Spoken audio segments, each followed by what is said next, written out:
हमको इख्तियार अता फरमाया है। इसलिए बरेली शरीफ के गैरतमंद सुल्तान आला हज़रत इमाम अहमद रज़ा खान रज़ियल्लाहु ताला अन्हु फरमाते हैं, मालिक कौनैन है गो पास कुछ रखते नहीं। आप पूछा गया ना सुभान अल्लाह।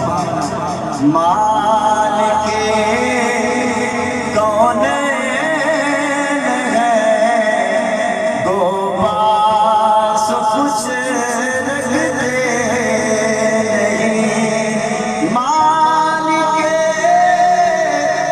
कौनैन है गो पास कुछ रखते नहीं।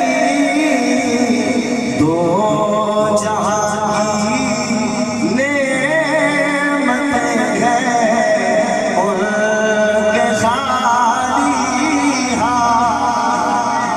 मैं तो मालिक ही कहूँगा कि हो मालिक के हबीब। मैं तो मालिक ही कहूँगा कि हो मालिक के हबीब। शानी महबूब मुहिब में नहीं मेरा तेरा। तो जहां की नेमतें हैं उनके खाली हाथ में कोई नूर आके कोई बशर आके कोई नूर आके कोई बशर